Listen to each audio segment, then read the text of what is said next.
Kali ini saya akan menceritakan sebuah kisah nyata yang dialami oleh narasumber yang bernama Bapak Alimi. Dengan tidak mengurangi rasa hormat, kita panggil saja dengan sebutan Alimi. Alimi dan temannya yang bernama Arif adalah satu teman angkatan di perguruan tinggi yang sama di Semarang. Mereka merencanakan untuk mendaki Gunung Slamet ketika libur kuliah. Arif yang berasal dari Purbalingga membawa serta 7 orang temannya untuk ikut mendaki bersamanya.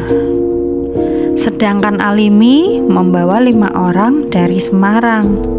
Pada hari yang sudah ditentukan, Alimi dan Arif bertemu di suatu desa yang berada di bawah kaki Gunung Slamet. Setelah bertemu, mereka saling berkenalan dan mulai melanjutkan pendakian. Sesampainya di pos pendaftaran, mereka pun menyerahkan identitas masing-masing. Bapak penjaga pos pendaftaran pun berkata, "Naiknya nunggu setelah jam 7 aja mas, mitosnya nggak baik nanti bila disesatkan. Kulihat jam menunjukkan pukul 5:30 sore."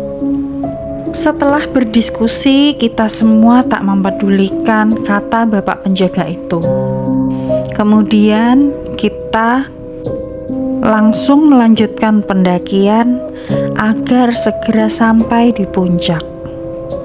Saat akan meninggalkan pos pendaftaran, bapak penjaga berkata lagi dengan wajah serius, seakan memberi peringatan keras kepada kita.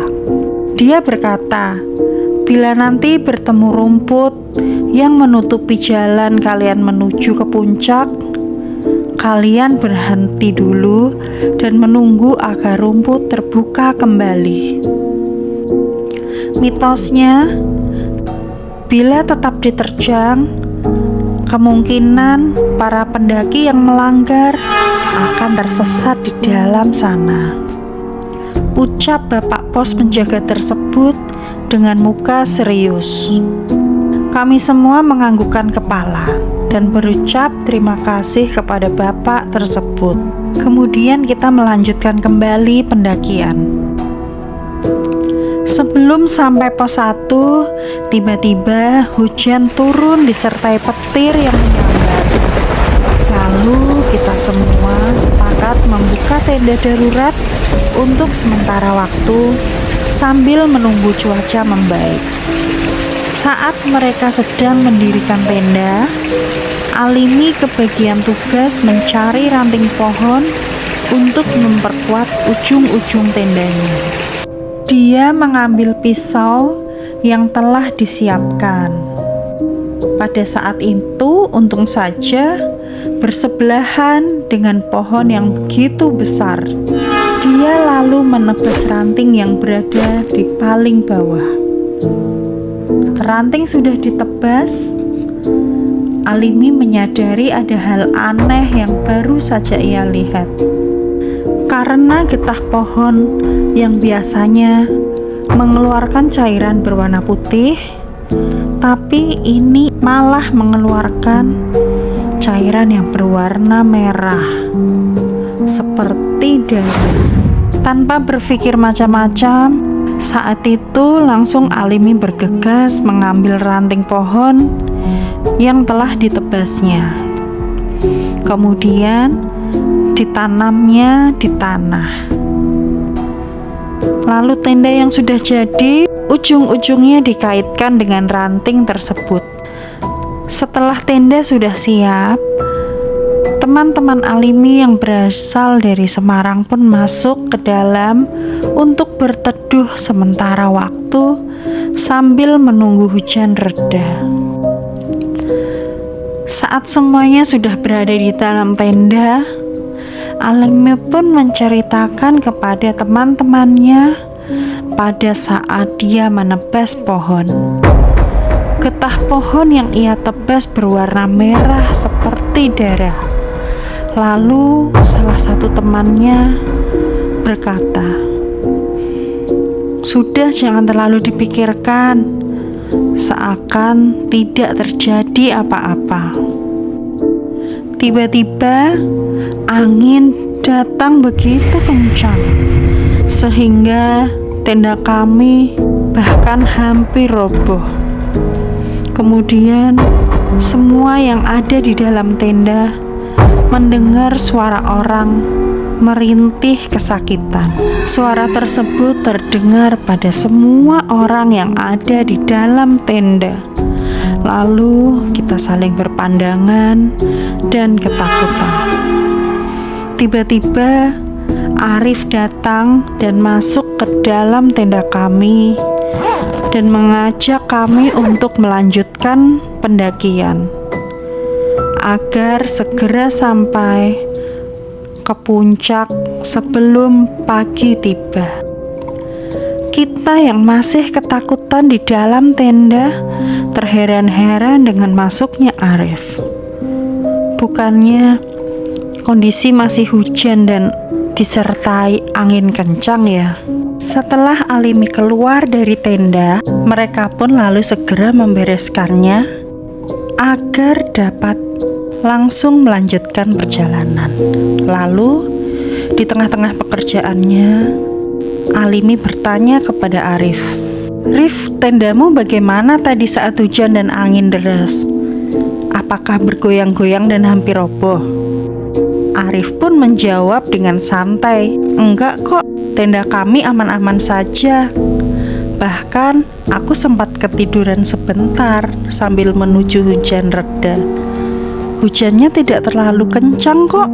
Alimi bersama teman-temannya pun merasa ada hal yang aneh yang barusan mereka alami.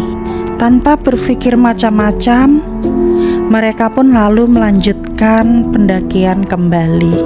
Pada saat mereka berjalan menuju ke pos 1, hal aneh kembali muncul di hadapan mereka. Benar saja apa yang dikatakan Bapak di pos pendaftaran. Emang benar terjadi pada mereka. Tiba-tiba, jalan setapak yang mereka lewati tertutup oleh rumput yang menghalangi jalan. Sehingga pada malam itu, seakan tidak ada jalan yang kelihatan. Kami semua pun berdiri dan mengamati, lalu mencari-cari jalanan mana yang akan dilewati. Karena sekarang jalan ke atas tertutup semua oleh rumput. Lalu di pikiran kami teringat apa yang dikatakan oleh Bapak di pos pendaftaran memang benar terjadi. Bukan hanya mitos saja. Mereka pun berunding cukup lama. Apakah mereka akan melanjutkan pendakian atau kembali pulang? Namun, rombongan Arif dan teman-temannya dari Purbalingga memutuskan untuk melanjutkan pendakian dengan menerobos jalanan yang tertutup rumput. Dia beranggapan kalau dia sudah hafal jalannya karena dia sering melakukan pendakian. Tapi beda cerita dengan Alimi bersama rombongannya dari Semarang. Mereka memutuskan untuk menunggu rumput yang menutup jalan supaya terbuka sendiri. Saat itu, rombongan Alimi dan rombongan Arif terpisah di jalan sebelum sampai ke pos 1. Sebenarnya, selama menunggu itu, Alimi merasa cemas atas tindakan Arif.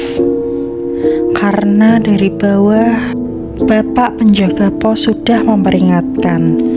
Tapi apa boleh buat? Rombongan Arif susah untuk dibilangi.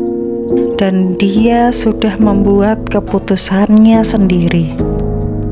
Sudah lama menunggu, kondisi tidak juga menjadi kondusif. Akhirnya, Alimi dan teman-temannya pun bersepakat untuk mengakhiri pendakian dan memutuskan untuk turun ke bawah karena rumput tak juga terbuka. Jalanan pun masih tertutup.